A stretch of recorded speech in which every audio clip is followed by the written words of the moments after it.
मेरा नाम कनिका है। ये मेरी ज़िंदगी की एक दुख भरी कहानी है, जिसे सुनकर आपकी आंखों में आंसू आ जाएंगे। मैं बंगले में अपनी मालकिन की खास नौकरानी थी। मेरी उम्र 32 साल थी और मेरे 3 बच्चे थे, 2 बेटे और 1 बेटी। लेकिन मेरी मालकिन, जहाँ पर मैं पिछले 7 सालों से नौकरी कर रही थी, उनके घर में कोई भी बच्चा नहीं था। जबकि मेरी मालकिन की शादी को 9 साल हो चुके थे। इन 9 सालों में उन्होंने न जाने कितनी बार कोशिश कर ली थी।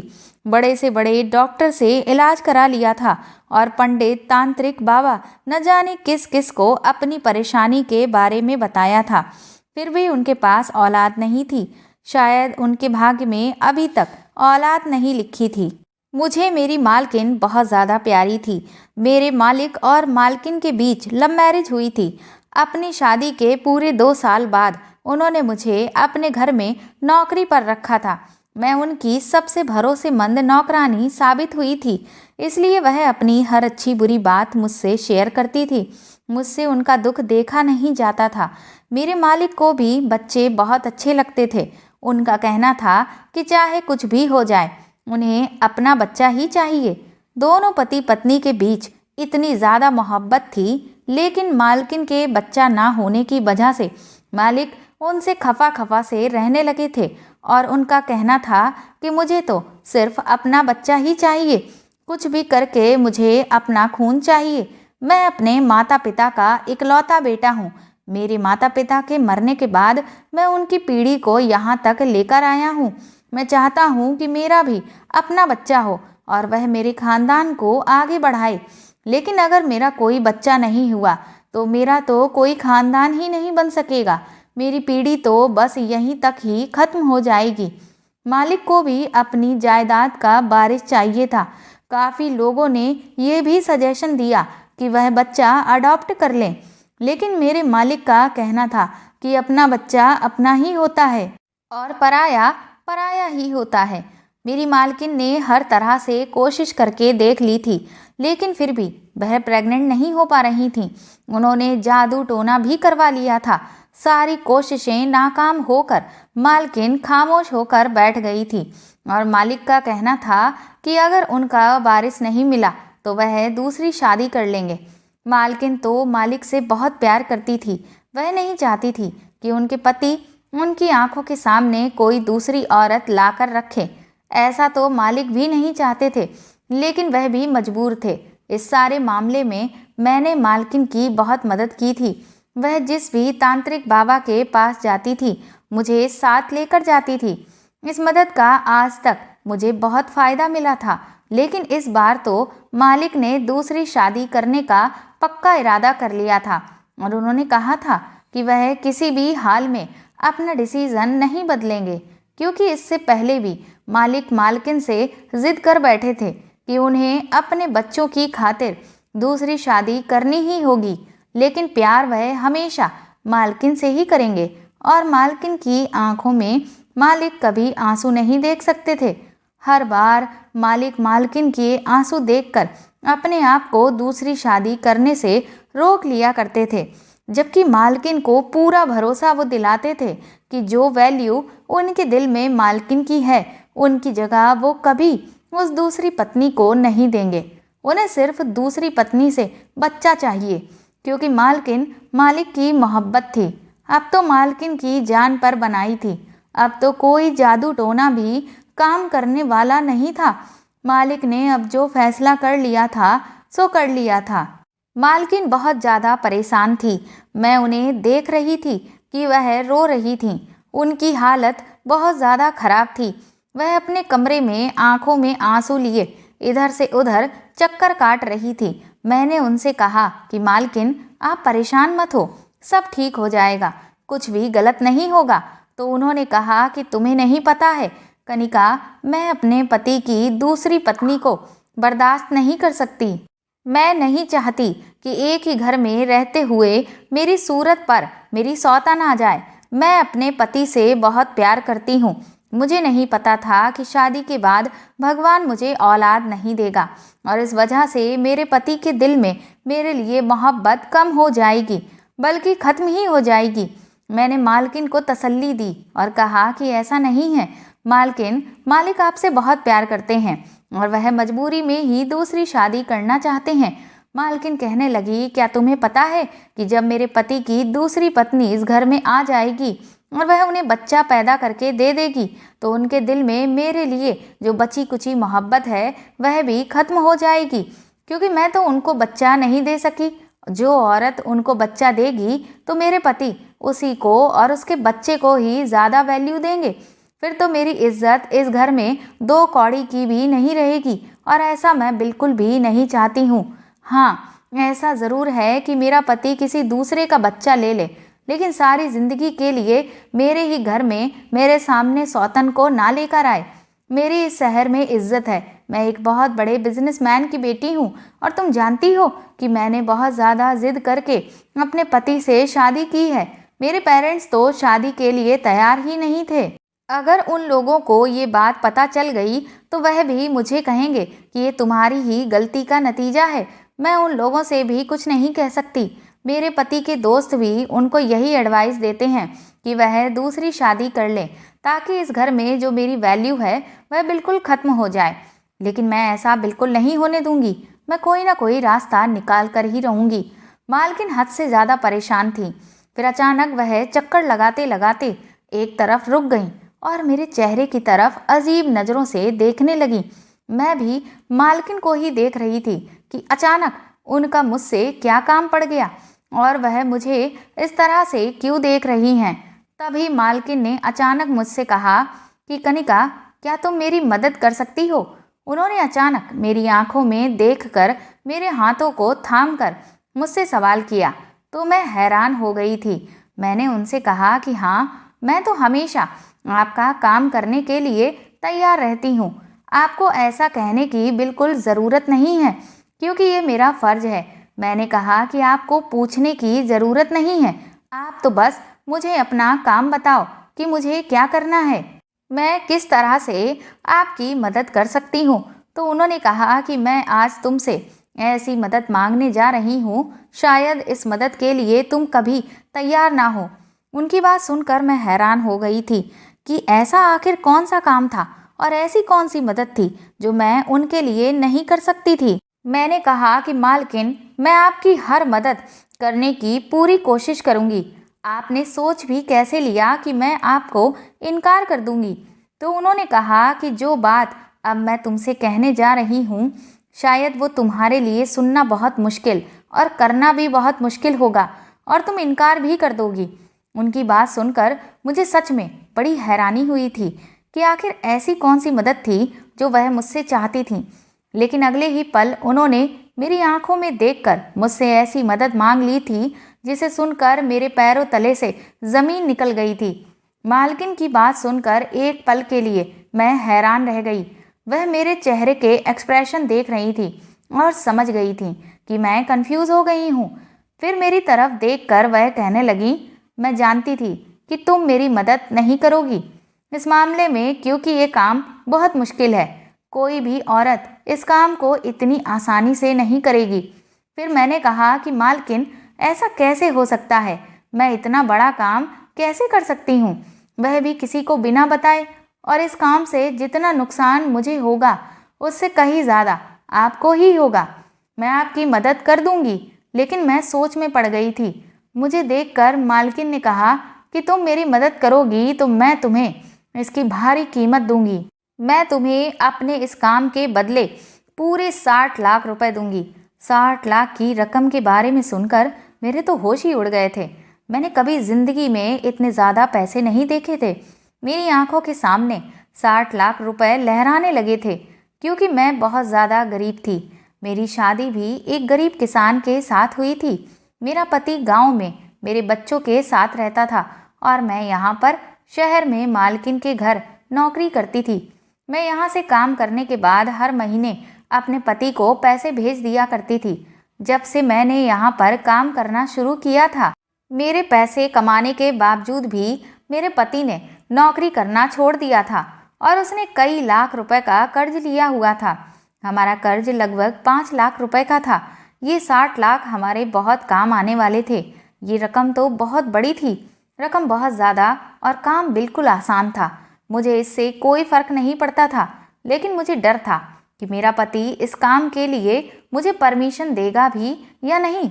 वैसे मुझे पूरी उम्मीद थी कि मेरा पति जब 60 लाख की रकम के बारे में सुनेगा तो फौरन ही इस काम के लिए तैयार हो जाएगा। यही सोचते हुए मैं फौरन मालकिन का काम करने के लिए तैयार हो गई थी। मैंने कहा कि मैं आपकी मदद करने के लिए तैयार हूँ, लेकिन आपको इस काम के लिए मालिक को भी तैयार करना होगा। फिर मैंने मालकिन से कहा कि इस बारे में अगर किसी बाहर वाले को पता हो गया तो आपको पता है कि लोग कितनी बुरी बुरी बातें बनाएंगे और आपकी रेपुटेशन पर भी फर्क पड़ेगा। और तो और सबसे बड़ी बात यह है कि क्या मालिक इस काम के लिए राजी हो जाएंगे। मालकिन कहने लगी, जब मेरा पति दूसरी शादी करने के लिए तैयार है तो इस काम के लिए तो बहुत आसानी से तैयार हो जाएगा। तुम्हें पता है कि मैं ये बात अपने दिल पर पत्थर रखकर कह रही हूँ। मैंने कहा, मालकिन आप एक बार मालिक से बात कर लो, उसके बाद ही हम इस काम की शुरुआत करेंगे। ये बहुत बड़ा काम है और बहुत रिस्की काम है, आप सोच लो और समझ लो। मालकिन कहने लगी, मुझे पता है ये कोई छोटी बात नहीं है, बहुत बड़ी बात है। मैंने मालकिन से कहा, आप एक बार फिर सोच लो, ऐसा ना हो कि बाद में आपको पछताना पड़े।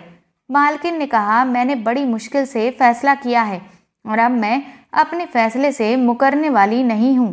तुम मेरी फिक्र मत करो, मैं खुद पर कंट्रोल कर लूँगी। बस तुम मेरी मदद करने के लिए तैयार हो जाओ, ऐसा ना हो कि सब कुछ खत्म हो जाए। मालकिन अपने इरादे की पक्की थी। उन्होंने इरादा कर लिया था और वह अब पीछे हटने वालों में से नहीं थी। उन्होंने कहा कि मैं सारी जिंदगी के लिए सौतन बर्दाश्त नहीं कर सकती, लेकिन एक रात के लिए परेशानी से ज़रूर गुजर सकती हूँ, इसीलिए उन्हें ये सब करना ही होगा। मैंने भी अपने दिल को पक्का कर लिया था। ये काम मेरे लिए भी बहुत बड़ा था। पहले तो मुझे अपने पति से परमिशन लेनी थी, उसके बाद मुझे इस काम को अंजाम देना था। ये काम सच में दिल दहला देने वाला था। अगर मेरे पति ने मुझे इजाज़त दे दी तो मैं हर तरह से मालकिन की मदद करने के लिए तैयार हूँ और जितना हो सकता है लोगों से हमने इस बात को छुपाकर ही इस काम को अंजाम देना था, क्योंकि लोगों के सामने अगर मालिक और मालकिन की पोल खुल जाएगी तो लोग उन्हें गलत समझेंगे। वैसे मुझे मालिक से भी डर लग रहा था, क्योंकि मालिक गुस्से के बहुत तेज थे, मालकिन से बहुत प्यार करते थे। लेकिन जब उन्हें पता चलेगा कि मालकिन ने इस तरह का प्लान बनाया है तो ना जाने उनका क्या रिएक्शन होगा। मालकिन के बताए हुए प्लान पर हम दोनों ने एक ही साथ ध्यान देना शुरू कर दिया था। मैंने अपने पति को फ़ोन कर दिया था और मालकिन को अब मालिक के आने का इंतज़ार था। दरअसल हमारा प्लान ये था कि मालकिन ने कहा था कि तुम मेरे पति का बच्चा पैदा करोगी, क्योंकि मैं ज़िंदगी भर की सौतन तो बर्दाश्त नहीं कर सकती, लेकिन एक दिन के लिए अपने पति को किसी दूसरी औरत के साथ सिर्फ बच्चे की खातिर बर्दाश्त करने में कोई हर्ज नहीं है। सिर्फ एक रात की ही तो बात है। मेरी मालकिन ने कहा था कि तुम मेरी जगह मेरे कमरे में जाओगी और मेरे पति के साथ रिलेशन बनाओगी। फिर जब तुम प्रेग्नेंट होगी तो बच्चा पैदा हो जाने के बाद हमारा बच्चा हमें वापस कर दोगी। उसके बदले में तुम्हें 60 लाख रुपए दूंगी। मुझे इस काम से कोई प्रॉब्लम नहीं थी, क्योंकि मेरे पास तो पहले से ही 3 बच्चे थे, 2 बेटे थे और 1 बेटी थी। भगवान ने मुझे बेटा और बेटी दोनों दिए थे, इसलिए मुझे अब किसी बच्चे की ख्वाहिश नहीं थी और मालिक को तो वैसे भी उनका अपना बच्चा ही चाहिए था। अगर मालकिन ये काम किसी और से कहती तो उनकी रेपुटेशन पर फर्क पड़ सकता था। मैं उनके घर में रहती थी और उनकी परेशानी को अच्छी तरह से समझती थी, इसलिए उन्होंने इस काम को करने के लिए मुझसे कहा था। लेकिन एक औरत के लिए ये काम बहुत मुश्किल है कि वह अपने पति के साथ किसी दूसरी औरत को बर्दाश्त करे। ये भी मालकिन की एक बहुत बड़ी मजबूरी थी। लेकिन मालकिन ने इस काम के साथ साथ मुझे एक शर्त भी बताई थी। उन्होंने कहा था कि कनिका, मुझे माफ़ कर देना, लेकिन मर्द की फितरत कभी भी बदल सकती है, इसलिए मैं तुम्हें ये बात कह रही हूँ कि बच्चा पैदा हो जाने के बाद तुम अपने गांव अपने पति के पास चली जाना। उसके बाद हम तुम्हें अपने घर में नौकरी पर नहीं रख सकते। मुझे मालकिन की ये बात बहुत बुरी लगी थी। मैंने उनसे कहा था कि फिर मैं कहाँ काम करने जाऊंगी और मेरे घर का गुजारा कैसे चलेगा। मालकिन ने कहा कि 60 लाख रुपए मिल जाने के बाद तो तुम्हें नौकरी करने की ज़रूरत ही नहीं है। दूसरी बात यह है कि अगर फिर भी तुम्हें दिक्कत हुई तो मेरा नंबर तुम्हारे पास है, तो तुम मुझे कॉल कर सकती हो। तुम्हें जितने भी पैसों की ज़रूरत होगी मैं तुम्हें देती रहूँगी, क्योंकि मैं तुम्हारी सारी ज़िंदगी की एहसानमंद हो जाऊँगी, इसलिए सारी ज़िंदगी तुम्हारी मदद भी करती रहूँगी। मालकिन की ये बात सुनकर मैं बहुत खुश हो गई थी। मैंने तुरंत ही अपने पति को कॉल लगाई और उसको ये सारी बात बता दी। पहले तो मेरे पति को इस बात पर गुस्सा भी आया, क्योंकि मर्द है, जाहिर सी बात है, कोई भी मर्द अपनी पत्नी को दूसरे मर्द के हवाले नहीं कर सकता। लेकिन मेरा पति लालची आदमी था, उसका दिमाग भी गलत हरकत में फंसा हुआ था। मेरी बेटी थी, वह अपने दोनों भाइयों का ख्याल रखती थी और खाना वगैरह बना लिया करती थी। मैं जो पैसे यहाँ से भेजती थी, मेरा पति उन्हें दोनों हाथों से लुटाता था, इसीलिए उसने काम करना तो बिल्कुल ही छोड़ दिया था। पर ये मैंने बहुत बड़ी गलती कर दी थी कि मैंने नौकरी करना शुरू कर दिया था। 60 लाख रुपए की रकम के बारे में सुनकर मेरे पति ने मुझे फौरन परमिशन दे दी थी और उसने कहा कि उसे कोई ऐतराज़ नहीं है, मुझे सिर्फ पैसों से मतलब है। मैंने जब मालकिन को ये बताया कि मेरा पति राजी हो गया है तो मालकिन खुश हो गई, और मालकिन ने जब मुझे बताया कि उनके पति भी राजी हो गए हैं, पहले तो वह भी थोड़े नखरे दिखा रहे थे, लेकिन उन्हें भी औलाद चाहिए थी और अपना ही खून चाहिए था, इसलिए वह भी इस काम के लिए तैयार हो गए थे। रात होते ही मालकिन ने मुझे मालिक के कमरे में भेज दिया। आज मैंने मालकिन की आंखों में आंसू देखे थे। आज उन्हें इस तरह से तड़पते हुए देखा था जैसे कोई मछली बिन पानी के तड़पती है। कभी कभी औरत इतनी मजबूर हो जाती है कि उसे जो नहीं करना होता, मजबूरी की वजह से वह भी करना पड़ जाता है। आज मैंने मालकिन को बहुत लाचार और मजबूर होते हुए देख रही थी। उन्होंने मुझे गले से लगाया और कहा कि मुझे निराश मत करना। मैं जिस इरादे से तुम्हें भेज रही हूँ, भगवान करे मेरा वो इरादा पूरा हो जाए और मेरे पति को औलाद मिल जाए, ताकि मेरे बच्चे की कमी पूरी हो जाए और मेरा पति भी मुझसे अलग ना हो। मैं मालिक के कमरे में चली गई थी और मालकिन नींद की दवाई खाकर अपने कमरे में सोने के लिए चली गई थी। वह रात शायद मालकिन के लिए कांटों पर गुजरी थी। जैसा हमने सोचा था, हमें ज़्यादा इंतज़ार करने की ज़रूरत नहीं पड़ी थी और जल्दी ही मेरी तबीयत पहले दिनों से खराब रहने लगी थी।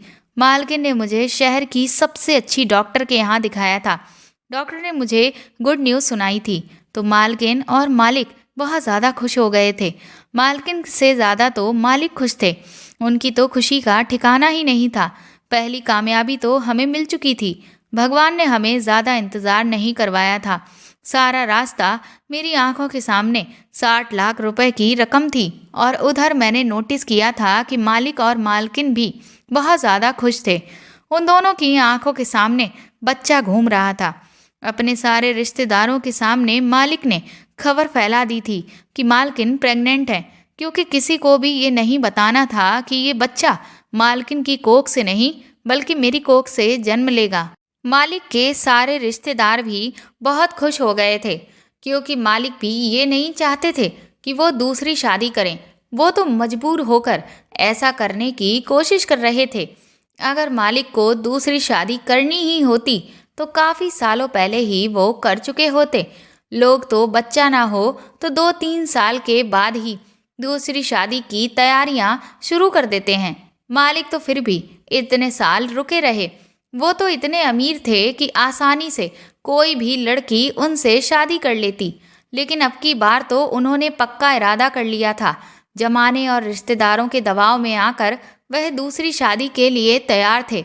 अब उन दोनों ने राहत की सांस ली थी, क्योंकि अब उनकी सालों पुरानी तमन्ना पूरी होने वाली थी। मालिक की खुशी देखकर तो मुझे एक लम्हे के लिए घबराहट हो गई थी। शुरू में मुझे लगा कि सब अच्छे से ही हो जाएगा, लेकिन पता नहीं क्यों जैसे जैसे दिन गुजरते जा रहे थे मेरी घबराहट बढ़ती चली जा रही थी। मैं परेशान थी और मालिक और मालकिन अपने बच्चे के आने के सपने देख रहे थे। वह दोनों पति पत्नी मेरा बहुत ख्याल रख रहे थे। मुझे बहुत अच्छा लग रहा था कि मैं उनके घर में रह रही थी। इतने सालों से मैं उन लोगों की सेवा कर रही थी, पर आज भगवान ने उल्टा कर दिया था कि ये दोनों पति पत्नी मेरी अब सेवा कर रहे थे, जैसे मैं इस घर की मालकिन हूँ और ये मेरे नौकर हैं। लेकिन हमारे लिए एक नई मुसीबत आ गई थी। मालकिन के रिश्तेदारों को जब पता चल रहा था कि वो प्रेग्नेंट है, तो काफ़ी सारे लोग उनसे मिलने के लिए आ रहे थे और उनसे ना जाने किस किस तरह के सवाल कर रहे थे। मालकिन तो प्रेग्नेंट नहीं हुई थी, इसलिए उनके पास हर सवाल का जवाब नहीं होता था। वो कंफ्यूज हो जाती थी। इस बात से परेशान होकर मालिक ने कहा कि हमारा यहाँ रहना ठीक नहीं है। यहाँ पर कोई ना कोई आता ही रहता है और मालकिन की प्रेगनेंसी का तो किसी को यकीन भी नहीं आ रहा था। मालिक ने कहा कि ऐसा ना हो कि लोगों को गड़बड़ का एहसास होने लगे। इतने मेहमानों के आने की वजह से मालकिन और मुझे, हम दोनों को ही परेशानी का सामना करना पड़ रहा था, क्योंकि मालकिन को आराम करना होता था और मुझे घर का काम करना पड़ जाता था।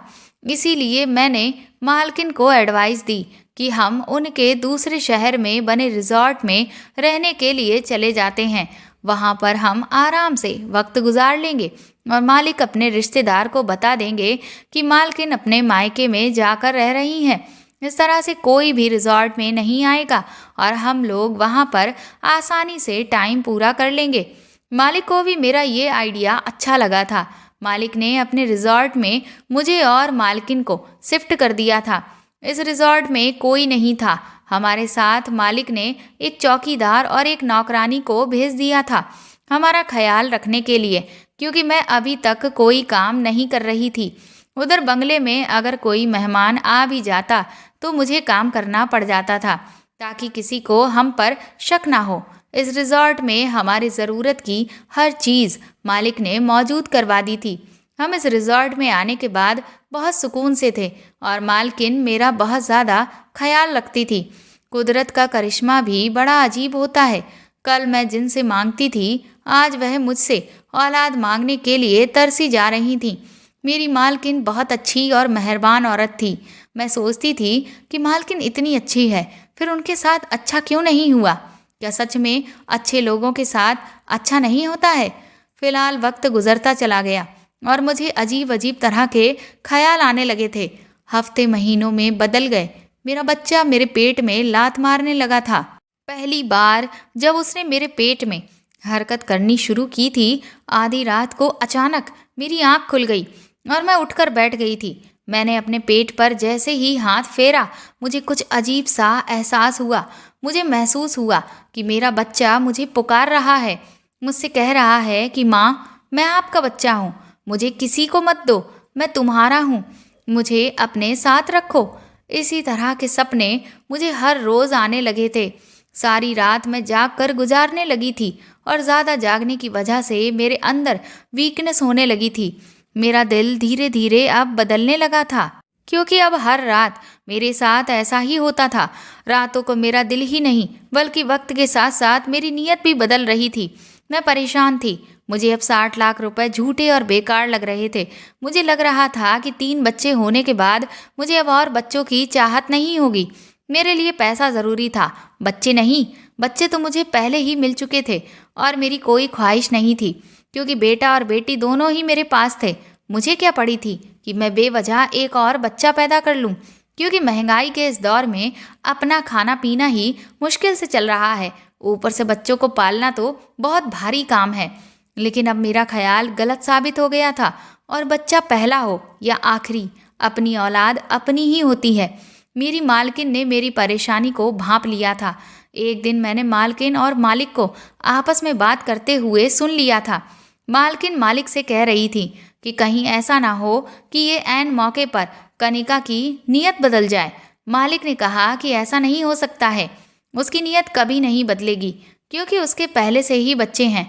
उसे पैसों की ज़रूरत है, बच्चों की नहीं। वह मुझसे भी बार बार सवाल करती थी कि मैं इतनी खामोश क्यों रहती हूँ। मालिक हर हफ्ते रिजॉर्ट का चक्कर लगाने आते थे और मेरे लिए बहुत सारे फ्रूट्स, जूस और ज़रूरत का सामान लेकर आते थे। हर महीने मेरा डॉक्टर से ट्रीटमेंट भी चल रहा था। डॉक्टर ने मुझे डिलीवरी की डेट दे दी थी। ये बात मेरी मालकिन ने फौरन मालिक को बताई तो मालिक बहुत ज़्यादा खुश हो गए थे। मालिक ने मेरे इलाज के लिए मालकिन को बहुत सारे पैसे दे दिए थे और कहा था कि किसी भी चीज़ में कोई कमी नहीं आनी चाहिए। इधर मेरा दिल बार बार अपने इस बच्चे के लिए परेशान था। रात का टाइम था और मालकिन ने मुझे कहा कि सुबह हमें हॉस्पिटल जाना है क्योंकि मेरा बच्चा पैदा होने में सिर्फ आज की रात ही रह गई थी। अगले दिन लगभग 10 बजे के टाइम पर मुझे हॉस्पिटल में जाकर एडमिट होना था क्योंकि मेरा ऑपरेशन होना है। ये बात सुनकर तो मुझे डर लगने लगा था। मैंने दिल में सोचा, नहीं, मैं अपना बच्चा किसी को नहीं दे सकती। ये मेरा बच्चा है। मैं इसे 60 लाख रुपए की वजह से किसी दूसरे के हवाले नहीं करूंगी। भले ही इस बच्चे के पिता मालिक थे, लेकिन माँ तो मैं थी जो उसको जन्म देने वाली थी। पिता से ज़्यादा ममता माँ के दिल में होती है, जो पूरे 9 महीने तकलीफ झेलकर उसे अपनी कोख में रखती है। और भला मैं अपने बच्चे को 9 महीने अपने पेट में रखने के बाद किसी दूसरी माँ की गोद में कैसे डाल सकती थी? अपने शरीर के हिस्से को मैं किसी और के हवाले नहीं कर सकती थी। मैंने सोच लिया था कि ये मेरा बच्चा है और मैं इसे 60 लाख रुपए में तो क्या, 60 करोड़ में भी किसी को नहीं दूंगी। मेरी नीयत और दिल दोनों ही बदल चुके थे। मैंने देखा मालकिन रात होने के बाद अपने कमरे में जाकर सो चुकी थी। मैंने जल्दी से अपना सामान पैक किया और चुपके से मैं वहाँ से भाग गई थी। मुझे तकलीफ भी होनी शुरू हो गई थी क्योंकि मेरी डिलीवरी की डेट दी जा चुकी थी। मैं जल्दी से निकल आई और रातों रात मैंने रात वाली बस पकड़ी और बस में सवार हो गई। मैंने कभी ऑपरेशन नहीं करवाया था क्योंकि मेरे तीनों बच्चे नॉर्मल पैदा हुए थे। मुझे इस दर्द की आदत हो चुकी थी। मैं अपनी मालकिन और मालिक को बहुत बड़ा धोखा देकर वहाँ से भाग निकली थी क्योंकि मुझे अपना बच्चा चाहिए था। पीछे मालिक और मालकिन का क्या हाल होगा, मैं इस बारे में सोचना ही नहीं चाहती थी। मुझे सिर्फ ख्याल था तो अपने बच्चे का, जिसे बचाना मेरी जिम्मेदारी थी। लगभग 7 घंटे का सफ़र करने के बाद मैं अपने गांव पहुंच गई थी, लेकिन अब मुझे दर्द तेजी से शुरू हो गया था। मैं अपने घर नहीं गई थी क्योंकि मेरा पति तो वहां पर 60 लाख रुपए की उम्मीद लगाए बैठा हुआ था। मेरे पति पर बहुत सारा कर्जा था। इन 9 महीनों में उसने 60 लाख रुपए के न जाने कितने सपने देख लिए थे। अगर मैं उसके पास चली गई तो मुझे उम्मीद थी कि वह मुझे वापस मालकिन के पास ले जाएगा और उनसे पूरे पैसे हासिल कर लेगा। मेरा पति तो पहले ही बहुत लालची इंसान था। जो आदमी अपनी पत्नी को दूसरे मर्द के साथ 60 लाख रुपए के लिए सोने को बर्दाश्त कर सकता है, वह कभी उसकी ममता को नहीं समझ सकता। सारा दिन वो यही सोचता रहता था कि जब 60 लाख रुपए आ जाएंगे तो मैं ये करूँगा, वह करूँगा, ये लाऊंगा, वो लाऊंगा। न जाने किस किस तरह की बातें करता था। उसे अपनी पत्नी और बच्चे से ज़्यादा पैसों से प्यार था। मैं गांव की खास दाई कमला के पास चली गई थी। मेरे बाकी के बच्चे भी इसी औरत ने पैदा करवाए थे। मैं कमला के घर पर गई और ज़ोर ज़ोर से दरवाज़ा बजाया। मैं रात के 2 बजे के टाइम पर वहाँ से रवाना हुई थी और अभी सुबह के 8 बजने वाले थे। गर्मियों में तो सब लोग जल्दी ही सोकर उठ जाते हैं। दाई या डॉक्टर को तो आदत होती है कि कभी भी उनके पास पेशेंट आ जाए उसको हैंडल कर लेती हैं। दाई ने जैसे ही दरवाज़ा खोला वह मुझे देखकर बड़ी हैरान हो गई थी और कहने लगी कि अब की बार तुम शुरुआत के ही दिनों में मेरे पास नहीं आई। तुम्हारे बच्चे तो काफ़ी बड़े हो गए हैं। तुमने काफ़ी सालों बाद बच्चे की पैदाइश के बारे में सोचा। मैंने कहा कि वो शायद भगवान की यही मर्जी थी। ये कहकर मैं खामोश हो गई थी। वह मुझसे और ज़्यादा बातें कर रही थी। मैंने उससे कहा कि ज़्यादा बातों का टाइम नहीं है, मुझे दर्द हो रहा है, मेरी डिलीवरी का टाइम आ गया है, इसलिए मैं आपके पास आई हूँ। मुझे मेरा बच्चा सही सलामत चाहिए। जल्दी मुझे बच्चा डिलीवर करके दे दो। मैं यही सोचकर परेशान हो रही थी कि कहीं मालिक के आदमी यहाँ पर ना आ जाएं और मुझसे मेरा बच्चा ना छीन लें। मुझे जल्दी ही अपना बच्चा यहाँ से लेकर कहीं दूर जाना होगा। मुझे मालिक और मालकिन से डर लग रहा था और ये भी डर था कि कहीं मेरा पति लालच में आकर ये बच्चा मालकिन को ना पहुंचा दे। इसलिए मैं अपने घर भी वापस नहीं जा सकती थी। डर और परेशानी की वजह से मेरा बुरा हाल हो रहा था। मैंने ये तक नहीं सोचा था कि जब मालिक मालकिन को पता चलेगा कि मैं रात को उनके घर से भाग आई हूँ, तो पहले तो वह लोग मुझे तलाश करने की कोशिश करेंगे और उसके बाद ना जाने वह दोनों एक दूसरे के साथ क्या कर गुजरेंगे। फिलहाल मुझे दर्द शुरू हो चुके थे और मेरी डिलीवरी कमला करवा रही थी। लगभग 1 घंटे की मेहनत के बाद मेरा बच्चा इस दुनिया में आ गया था। मेरी तो खुशी का कोई ठिकाना ही नहीं था। मैंने सोच लिया था कि मैं जल्दी ही अपने बच्चे को उठाकर यहाँ से कहीं दूर चली जाऊंगी, यहाँ से बिल्कुल गायब हो जाऊंगी, ताकि मेरे बारे में किसी को भी कुछ भी पता न चल सके। मैं कुछ भी करके अपना बच्चा मालिक और मालकिन को नहीं दूंगी। मैं ये तक नहीं सोच रही थी कि ये वह मालकिन थी जिसने सारी जिंदगी मुझ पर एहसान किए हुए थे। मैंने उन दोनों पति पत्नी का नमक खाया था। उन्होंने मुझे खाना दिया, मुझे पहनने के लिए कपड़े दिए, मुझे रहने के लिए जगह दी थी। वो मुझे ये सब न देती तो हमारे पास खाने के लिए कुछ भी नहीं होता। मैंने मालकिन की किसी अच्छी बात को याद नहीं किया और उन दोनों को बच्चे का सपना दिखाकर आज उनकी आंखों से उनके सारे सपने छीन लिए हैं। उनकी ख्वाहिश पूरी होने के टाइम पर मैं उनकी सारी ख्वाहिशों को बिना पूरा किए ही वहां से भाग गई थी। उन दोनों से किया इतना बड़ा वादा 9 महीने तक मैंने रखा और जब वह वादा पूरा करने का टाइम आया तो मैंने उन्हें बेवकूफ़ बना दिया। मुझे नहीं पता था कि एक माँ इतनी खुद गर्ज होती है जितनी मैं हो गई थी। मैंने उन दोनों पति पत्नी की फीलिंग्स की कदर भी नहीं की थी। दोनों ने मुझ पर भरोसा किया था। अपने बच्चे की रोने की आवाज़ सुनकर मुझे लगा कि मेरी जान में जान आ गई है। जब मेरा बच्चा पैदा हो गया तो 2-3 घंटे आराम करने के बाद मैं अपने बच्चे को लेकर बहुत दूर चली आई थी। ये छोटा सा गांव था जहाँ पर बहुत कम लोग रहते थे। यहाँ पर मैंने पुरानी सी झोपड़ी में अपना ठिकाना कर लिया था और अपने बच्चे की परवरिश करने लगी थी। शायद मुझे मेरे पति और मालकिन ढूंढने की बहुत कोशिश की थी, लेकिन मैं इतनी दूर जा चुकी थी जहाँ के बारे में उन लोगों को कुछ पता ही नहीं चला। यहाँ पर भी मैंने छोटे मोटे काम करना शुरू कर दिया था और मैं अपने बच्चे को कम कमाई में ही पाल रही थी। लेकिन शायद मुझे मेरे किए की सज़ा मिलनी थी, क्योंकि मैंने दोनों पति पत्नी का दिल दुखाया था। एक दिन अचानक मेरी तबीयत खराब हो गई। गांव के ही लोगों ने मुझे विधवा समझकर मुझे सरकारी अस्पताल में भर्ती करवा दिया।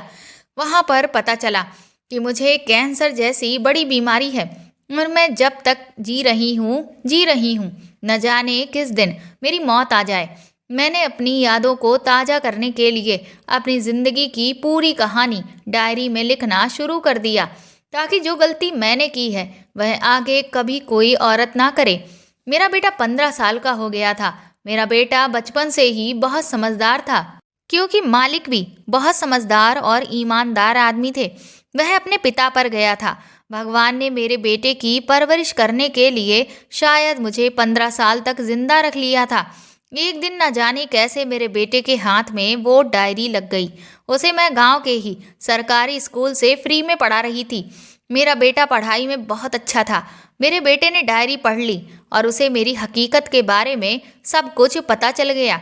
जब उसने मुझसे इस बारे में सवाल किया तो मैं डर गई कि इसे कहाँ से पता चल गया था। उसने मुझे मेरी डायरी दिखाई। मेरे बेटे ने मेरी जान बचाने के लिए एक कदम उठाया। उस डायरी में शहर का एड्रेस लिखा हुआ था, जिसमें मालिक और मालकिन का बंगला था। वह मुझे गांव की ही मासी के पास छोड़कर मालिक और मालकिन के पास चला गया और मेरी डायरी भी अपने साथ ले गया। मैंने उसे जाने से बहुत मना किया था, लेकिन उसने मेरी एक ना सुनी। उसने सारी हकीकत मालिक और मालकिन को बताई। पहले उन्हें लगा ये बच्चा झूठ बोल रहा है, लेकिन जब उन्होंने उसकी शक्ल को गौर से देखा तो वह हैरान रह गए थे, क्योंकि मालिक के गाल पर एक छोटा सा मस्सा था। यही मस्सा उस लड़के के गाल पर भी था, जिससे साफ जाहिर हो रहा था कि ये लड़का मालिक का ही बेटा है। और उसके बात करने का अंदाज भी बिल्कुल मालिक की तरह ही था। उन्हें भरोसा हो गया था कि वह उनकी ही औलाद है। मालिक और मालकिन अपने गुस्से की वजह से चाहते थे कि वह मेरी मदद ना करें। मेरे बेटे ने कहा था कि वो लोग उसके साथ चलें, उसकी माँ की जान बचा लें। उनको शहर इलाज के लिए लेकर जाना है और उनका ऑपरेशन होना है, वरना माँ मर जाएगी। मेरे भाग जाने के बाद उन्होंने बच्चों की ख्वाहिश को खत्म कर दिया था, क्योंकि उन्होंने मान लिया कि शायद भगवान नहीं चाहता कि हमारे पास बच्चा आए। अब भगवान से बढ़कर तो कुछ नहीं है। वो उस लड़के के साथ मुझसे मिलने आए तो मुझे देखकर उनकी पुरानी यादें ताज़ा हो गईं। फिलहाल उन्होंने मुझे इतनी बीमारी में तड़पते हुए देखकर माफ़ तो कर दिया था, लेकिन उन्होंने मुझसे कहा कि तुमने अच्छा नहीं किया था। तुम जानती थी हमने दुनिया वालों से झूठ बोला था। जब तुम भाग गईं तो हमने लोगों से कहा कि हमारा बच्चा अस्पताल में पैदा हुआ था, लेकिन अस्पताल में ही किसी ने चोरी कर लिया था और उसका कुछ पता ना चला और हम फिर से बे औलाद रह गए। हमें क्या पता था कि आज 15 साल के बाद हम अपने बेटे को इस तरह से देखेंगे। मैंने मालिक और मालकिन से हाथ जोड़कर माफ़ी मांगी। उन दोनों ने मुझे माफ़ कर दिया और वह लोग मुझे शहर ले गए। वहाँ ले जाकर उन्होंने अस्पताल में मेरा ऑपरेशन करवाया। भगवान ने शायद मुझे ज़िंदगी दे दी थी। मेरी गलती तो बहुत बड़ी थी। जिसके लिए मुझे मौत मिलती वह भी कम थी, लेकिन मेरे बेटे की दुआ और उसकी मेहनत थी कि मैं बच गई। मेरे दूसरे बच्चों को भी पता चल गया था कि मैं 15 साल तक कहाँ छुपी रही। मेरा पति 10 साल पहले किसी एक्सीडेंट में मर गया था और मेरे बच्चों ने मुझे तलाश करने की बहुत कोशिश की। एक तरह से मैंने अपने बच्चों का भी दिल दुखाया था कि अपने तीनों बच्चों को छोड़कर मैं चली गई थी। और इधर जो मालिक का बेटा 15 साल तक वह मालिक और मालकिन से दूर रहा। मैंने मालिक और मालकिन के बेटा उनको सौंप दिया था, लेकिन मेरा बेटा मुझे ही अपनी माँ समझता था।